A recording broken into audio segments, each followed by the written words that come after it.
we see that the United States and Nigeria have jointly hosted a Pan-African Artificial Intelligence Conference in Lagos. Of course, this happened between the 10th and the 11th of September. So we saw several nations, about 30 of them, across the continent, come together in partnership with the United States to actually hold these AI conference. And what does it mean for these kinds of conversation to be holding in Nigeria and on the continent? As I had earlier alluded, Africa already is behind in the scheme of things where artificial intelligence is. We'll look into the details of some of the issues that were raised at the conference and some of the deliberations and, what decisions they finally took. These are some of the issues we'll be looking at this morning. Of course, we have IT experts joining us this morning and allowing me to do the honors of introduction. All right, so joining us this morning all the way from Calabar, we have Patrick Ndifon, who is the founder of Hack 51 Africa, an entrepreneurial ecosystem builder. He'll be joining us to have this conversation this morning. I do not know if Gilbert is also on the line this morning. He will also be joining us for the conversation this morning. Good morning, Patrick. Good morning, man. Good morning, Uday. All right. Very fine, thank you.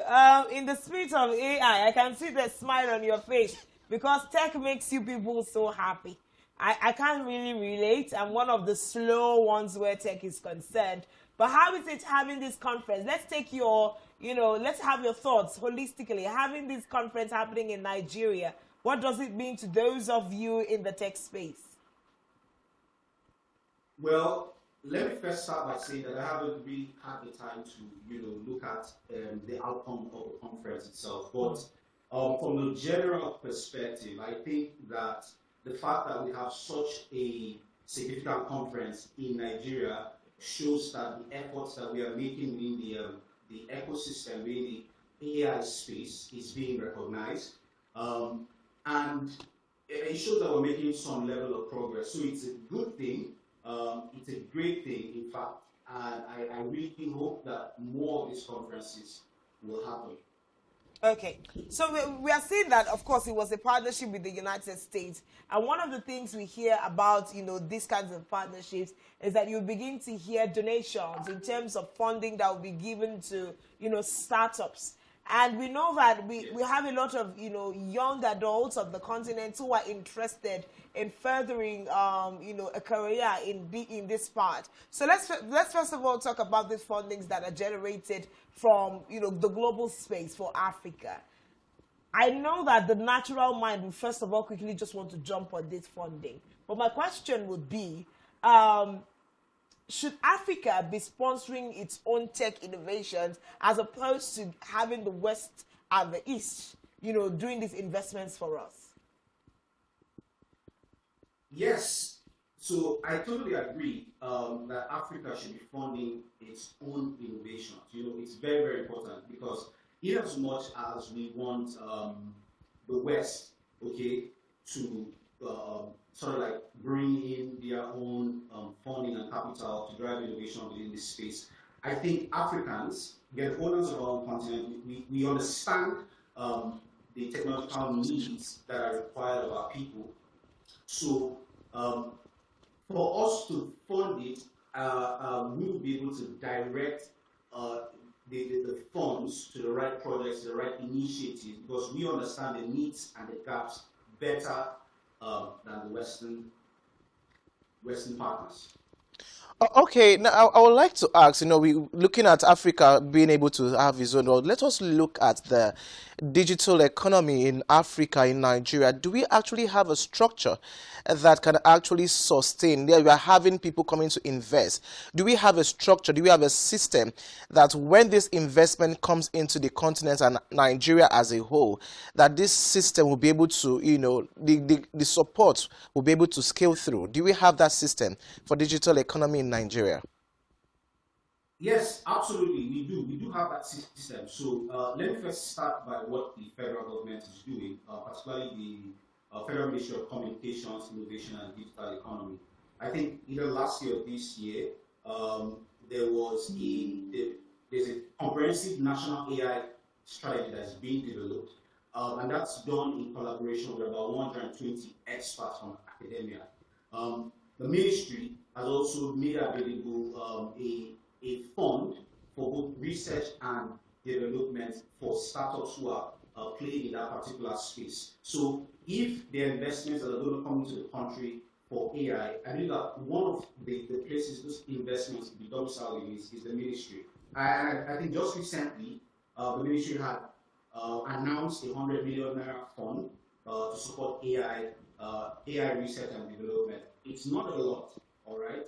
It's not a lot, but it's something significant.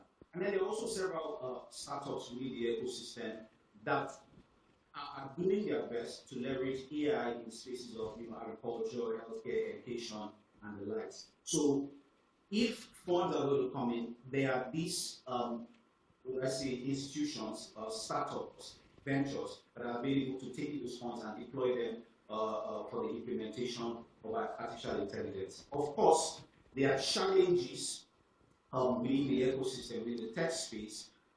Infrastructure is a very big challenge. Available talent is also a really, really big challenge as well. And then the awareness and adoption of AI itself is also a very considerable issue. So these are some of the things that need to be addressed. Even the funding itself, it has to be significant enough. If you look at artificial intelligence platforms like OpenAI, for example, I think it's been noted that to train an AI model takes about $100 million. So we need to find a way to attract those kinds of funding if we want to make a dent within AI progress and adoption in the country. Okay, so what we'll do now is that we'll take a few clips from the AI conference that has happened in Nigeria, especially to streamline the conversation to the decisions that were made by, the people at the helms of affairs. Talking of Bosun Tijani, who was present at that particular event. We'll just take those videos and we'll delve right back into the conversation this morning. The fund from Google is going to start first by funding 10 innovative ideas to build the technology solutions that will put into use artificial intelligence to help in critical sectors in the country. So the fund from Google is going to think about this beginning at the infrastructure level. We need the compute necessary in order to train the models, in order to develop the specific applications we want, whether in healthcare or any other sector. Then we need to make sure there's data that's specific to the healthcare problems of the society or region or issue that we're dealing with. So the fund from Google is going to start first by funding 10 innovative ideas to build the technology solutions that will put into use artificial intelligence to help in critical sectors in the country. So the fund from Google is going to start. See that some of the key topics centered around AI governance during this particular conference. We also saw the future of AI in Africa being discussed at the conference. So these are some of the issues that we're going to delve into. The subject of the use of AI in healthcare, just as we have heard this morning. Now, innovations were also widely discussed. We need to see how AI is going to be integrated into all facets of governance, especially as it concerns Africa this morning. We also know that Gilbert has been able to join us. Hello, good morning, Gilbert. Thanks for joining us. Hello, Gilbert. Can we hear you and see you? Well, yes, I'm here. Okay. Okay. Welcome, Gilbert. You didn't do Gilbert. Well, Gilbert Joy Akpata is a financial market analyst and founder of Smart Investors Lodge. Good morning, Gilbert. Good to have you. Yeah, good morning. Good morning. Yeah, it's my pleasure. So it looks like Calabar is a good hub for the tech guys this morning. We should. Oh yes, it is.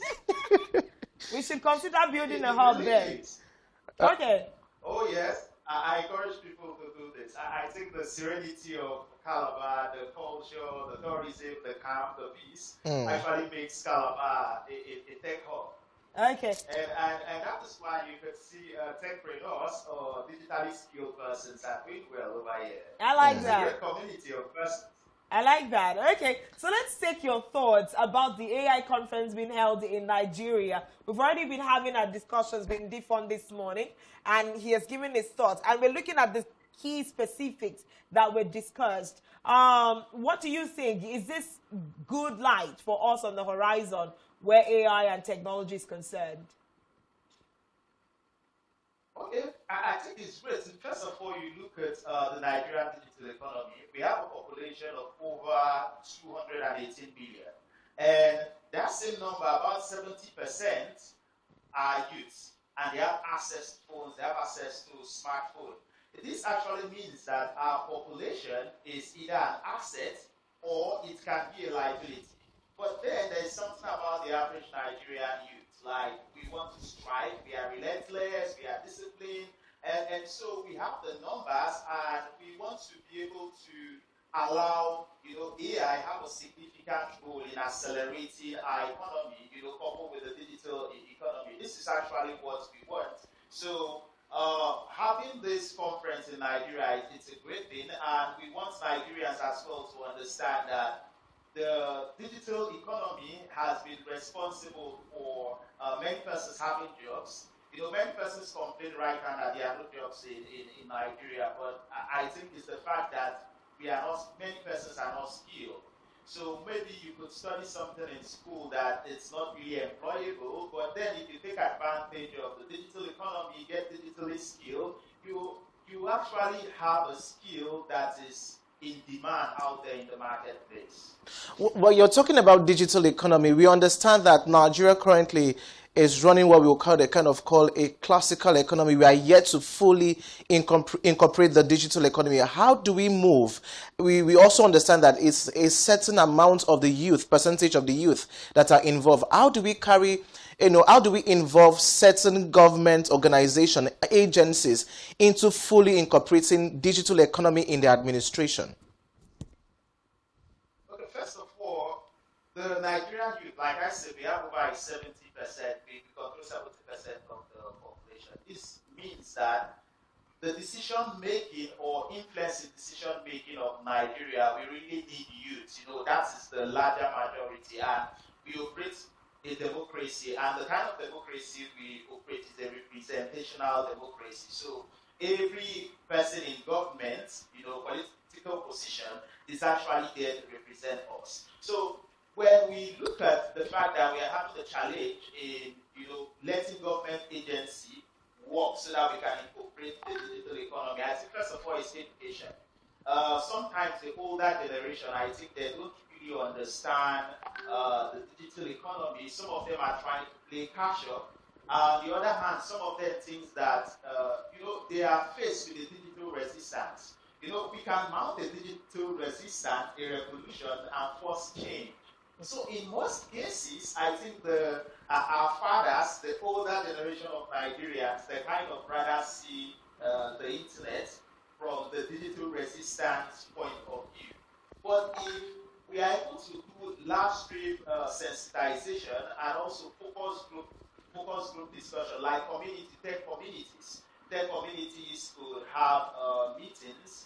We could find ways to lobby, lawmakers to actually make policies that will favor the Nigerian youth. Because I think what Nigerians are trying to do on the internet is what our government want us to do. I think they will love what we are doing if they understand this. Even when we look at the digital currencies, Nigerians have played a very large role, and we are the largest provider of liquidity in Africa. We are the third largest provider of liquidity in the world.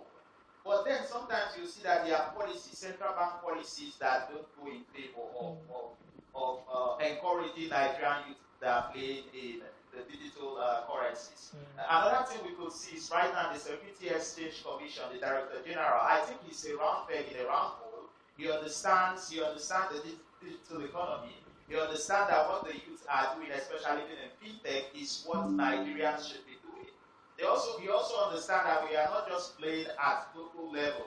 He also understands that we are playing with our global counterparts. But The same way we have seen the SEC made a regulatory framework and they have started giving licensing. Just a few days ago, I heard that one of our agency got a court order, to freeze bank accounts of some Nigerians that are interacting in that same economy. So we see where there are Nigerians who, despite bad infrastructure, we don't have access to power. Our power here is epileptic. The other way around, our data is not strong. You may be doing something on the internet before you know network gets so bad.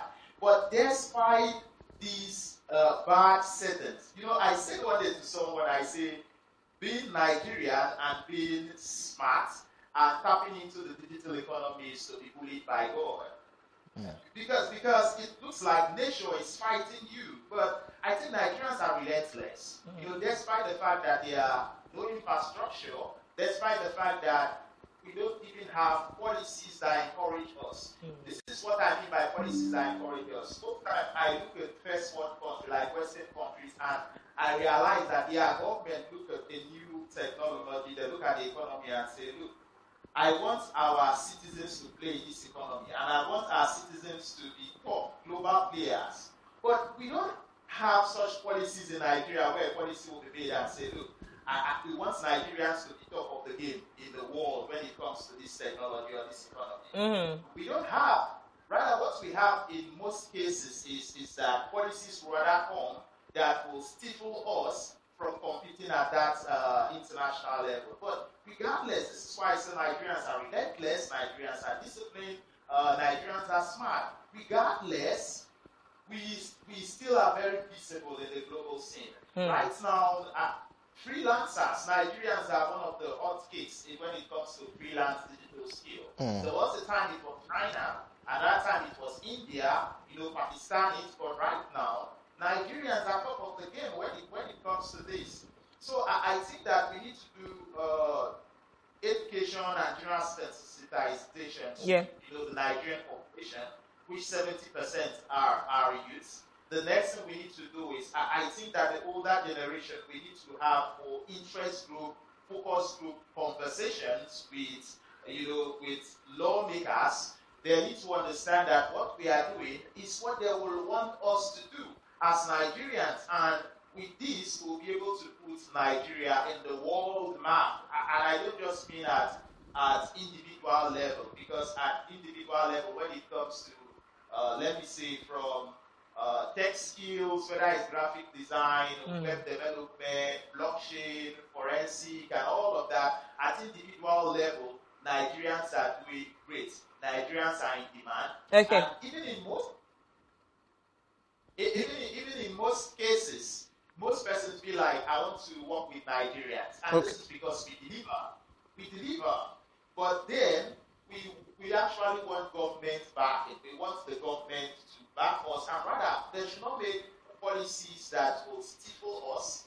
If they are snake bite careful about certain technology, I mean, if they are cautious about certain technology, I think the right thing to do is to make a sandbox. So the sandbox is, those of you who are building in this technology, come, we want to guide you, we want to observe what you are doing. And then lawmakers can be there if that particular technology have a regulatory body that is under its jurisdiction.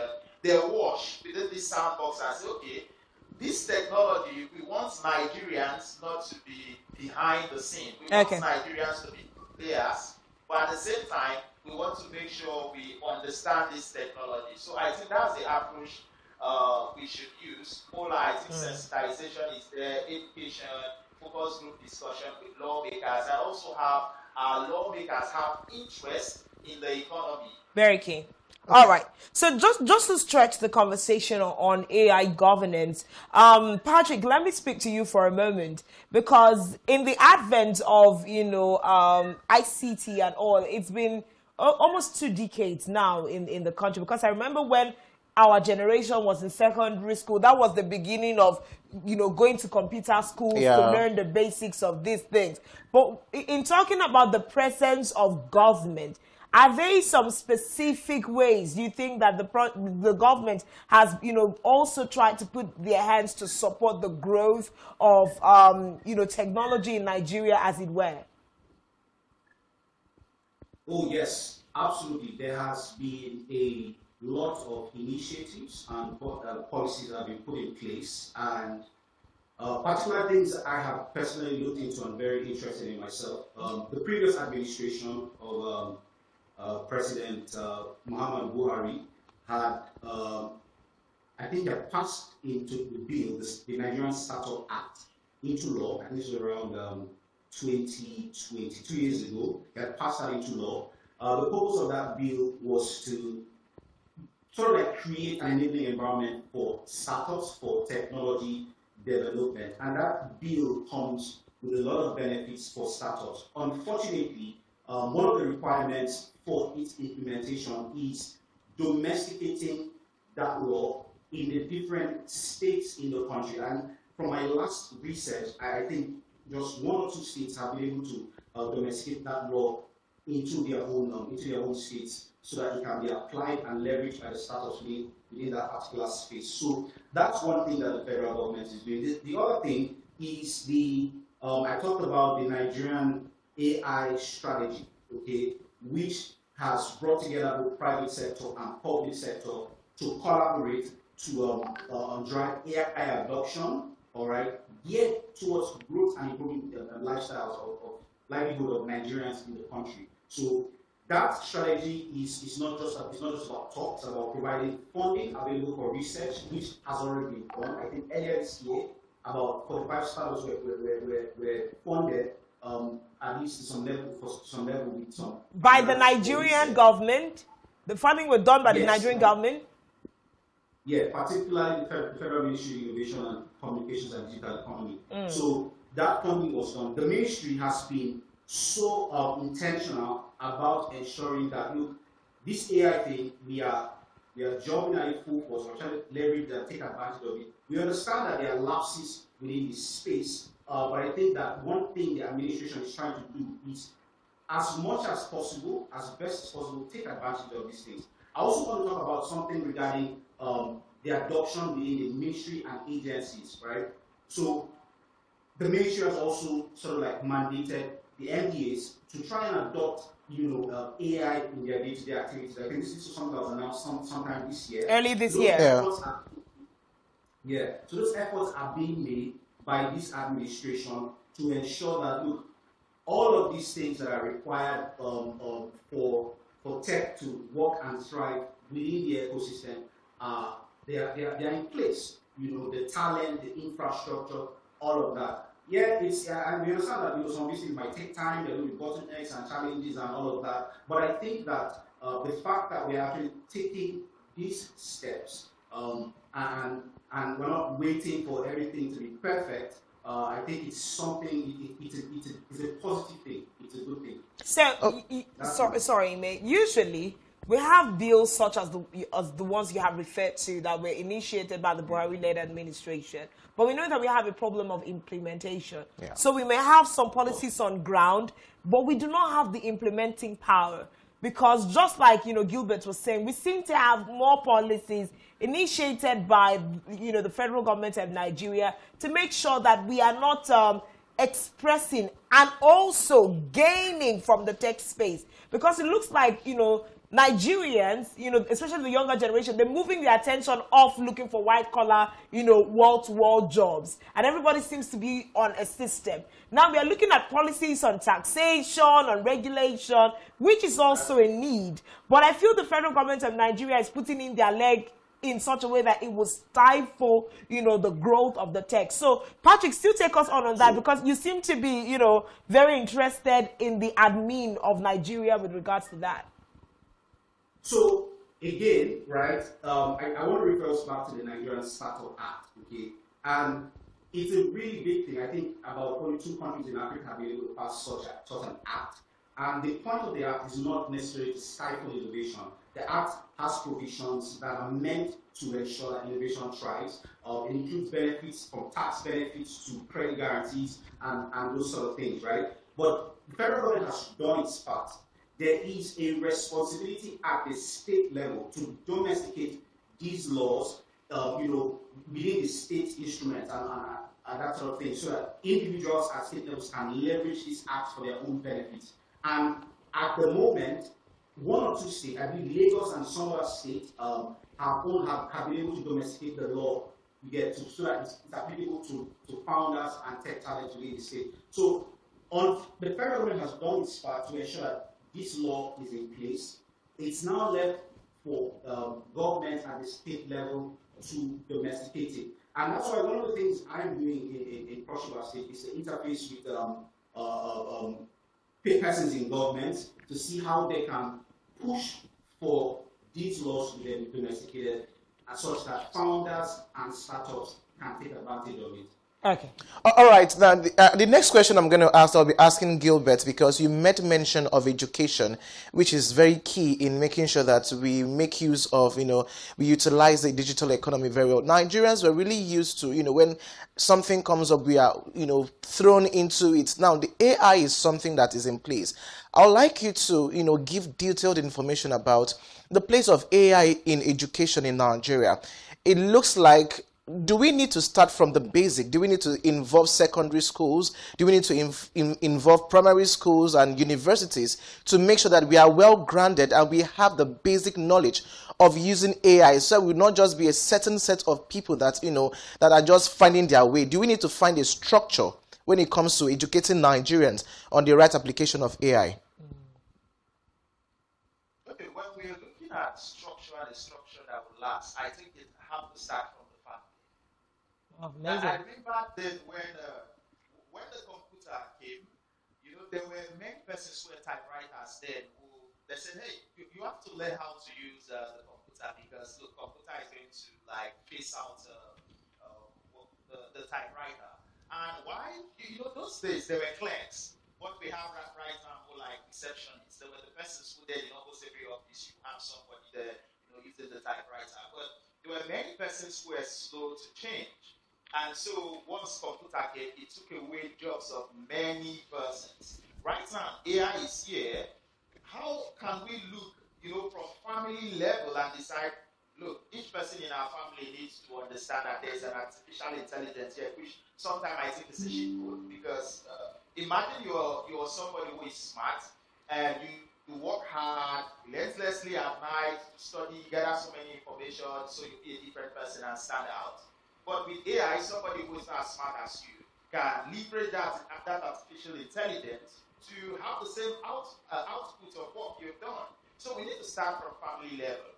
The next thing we need to do is, yes, from school, and this should begin even from elementary school. My little nephew, he got into a class some months ago on how to use AI to generate videos, pictures, and he loves art.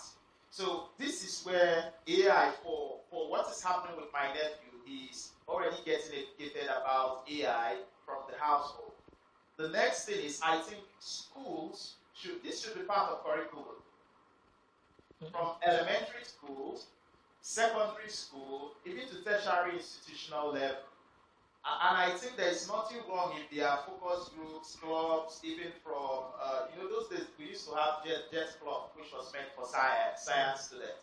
I think that we should have AI and digital skill clubs that could, just like even in nursery school those days, you ask, what do you want to be? I want to be a doctor, I want to be an engineer. I think that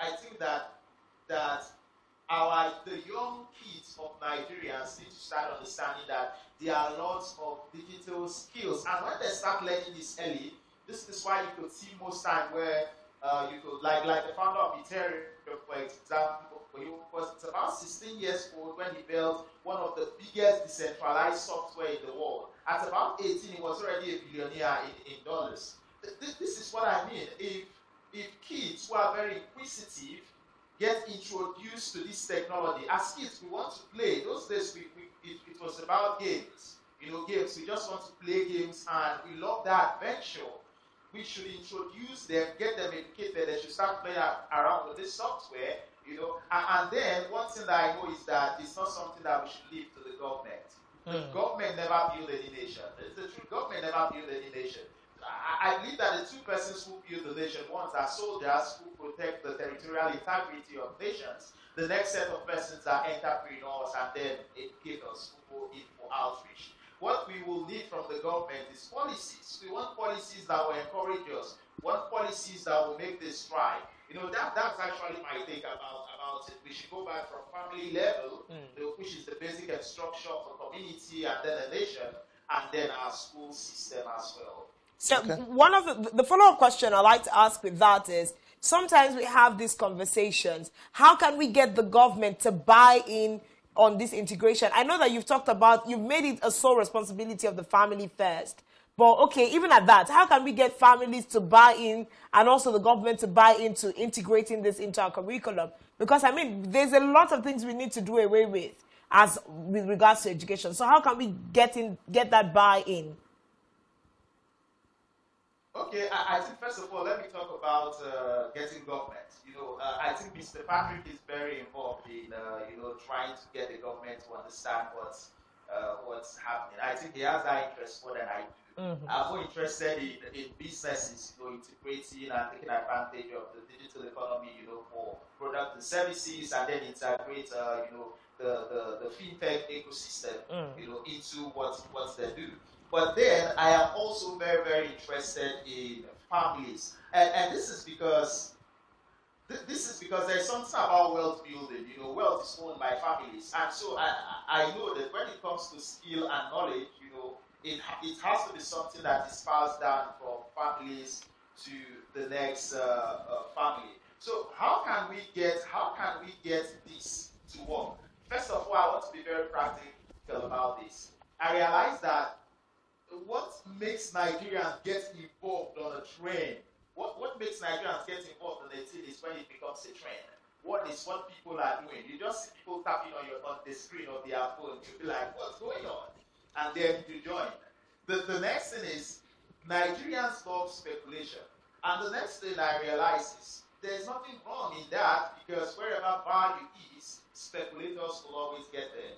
There is this startup called Dixacare. It's healthcare integrated in the blockchain AI for healthcare. So recently they launched a game.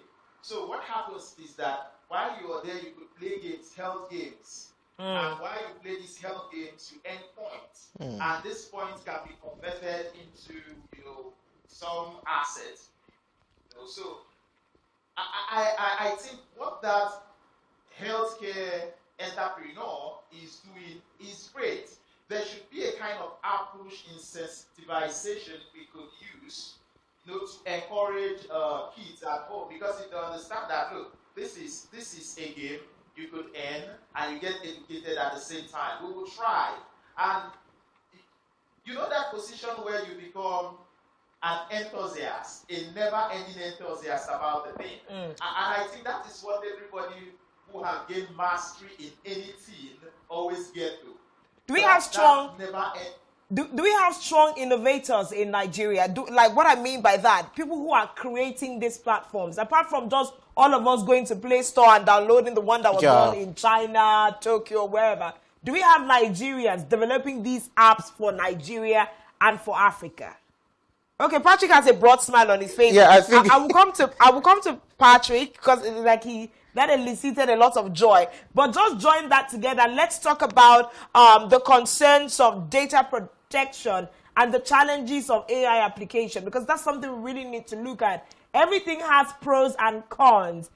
How can we navigate the space of these challenges after you talk about whether we have people giving us games for Nigeria and Africa?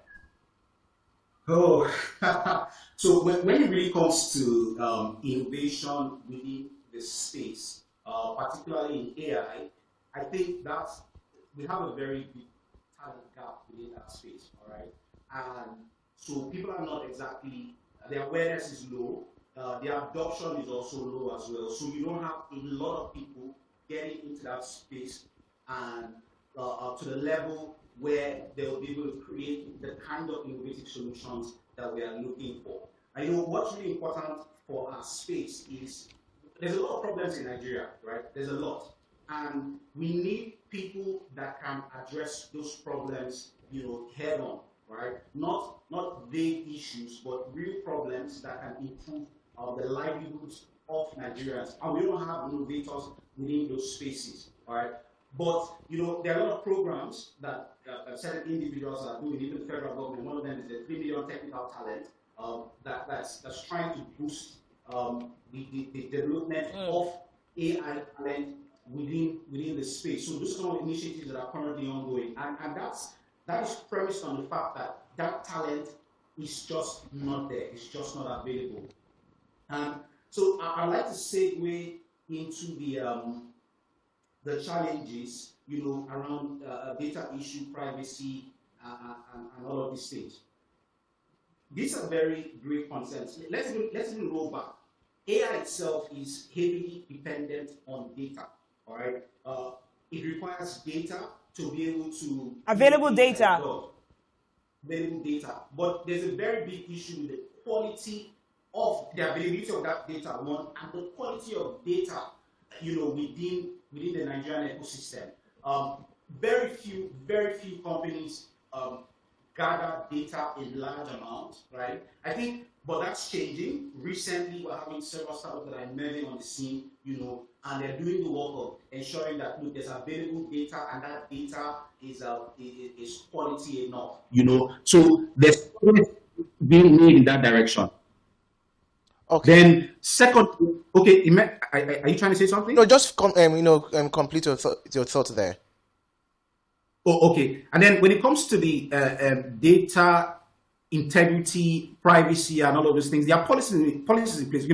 Policies are always in place anyways. One of the biggest issues is always the implementation of these policies, right? Mm-hmm. But, they can only come, these kinds of policies when it comes to privacy and everything can only come from the federal government. So the government has done its part to make those policies available.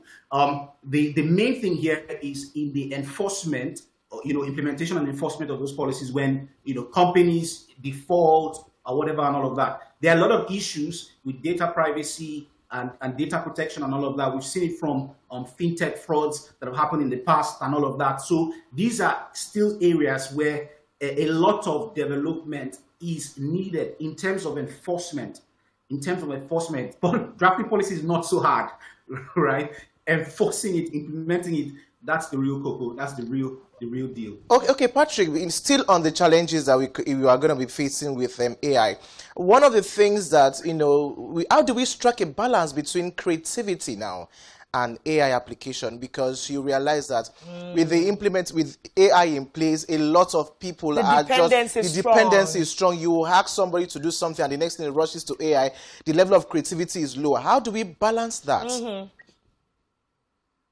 That's a very, very that's a very interesting conversation, and over time, even at the international space, there have been a lot of debates and arguments around this, and certain frameworks and policies have been put in place to protect the creativity of individuals that AI is leveraging for their work. If you're on Facebook, you notice that if you make a post, Facebook tells you to label that post as AI. Even on LinkedIn, all these platforms, they're encouraging people to be more open about their use of AI as a way to protect the original creators of some of the things that AI is drawing from. All right, but I think in general, there's a principle in computer, right, called garbage in, garbage out. All right, meaning that the AI itself is dependent on the kind of knowledge and information that you give it, right? So if you want to effectively and efficiently make use of AI, you want to leverage it in a way that is beneficial and impactful, your own knowledge is very important. So you have to do the work of being an expert in whatever it is that you're going to be interfacing with that AI for, right? You have to be an expert in it, because if you're not an expert in it, AI would give you biased, or it will regurgitate whatever it is that you're feeding it. And we have seen these things across the media where AI is acting in a racist way, AI is acting biased, is because the data that is available has bias inside it. So if you're not an expert, if you're not creative enough, then what AI will generate will not be in any way impactful or beneficial, or even creative. We've seen this. ChatGPT sometimes hallucinates and all of that. So, in as much as it can be a clutch, all right, but it is more effective to the individual who is well equipped, who is knowledgeable in their own field. They can guide and control AI to the point where AI gives them the results that they're looking for. But absolutely would love to have a repeat of this conversation, because now we are absolutely out of time. But there's a lot more questions I would have even loved to ask, Govt, especially because he talked about business integration. Yeah, of that. And especially in the service unit. Govt, can we get a promise that would have both of you back sometime really soon to have the education part of this tech conversation? Look at the business aspect of it. We don't have enough information out there. And I think, programs like this to even elicit interest is a good start. Yeah. Don't you think we should collectively contribute to community? But thank you. It's going to be my pleasure. Absolutely. Back to the community. Yeah, thank you so much. I need to say thank you to you, Govt Jokpata. Govt Jokpata. Yeah, thank you so much for coming on the show this morning. And also Patrick Diffon, thank you so much. I like your faith in governance and policies. It was absolutely a beautiful balance with Govt. Thank you so much for your time on Rise and Shine this morning. Let's do this again sometime really, really soon. Thank you very much. Thank you. It's my pleasure. Enjoy the rest of your day. Great conversation. I have limited interest in tech. You know how everybody's trying to be a tech woman and a tech man? I just use the basics. Not alone. You're not alone. But with this kind of do you do this tapping thing they do? What's that? And that's why we need to draw the curtains on Rise and Shine this Thursday morning. We do hope, like Govt said, integrate tech at the basics of your family and let the next generation be ready for the changes that have come to stay. Yeah. Well, thank you so much. My name is EIM, and thank you for being a part of the show today. My name is Ime Emmanuel. Do have a beautiful day and enjoy the rest of the programs.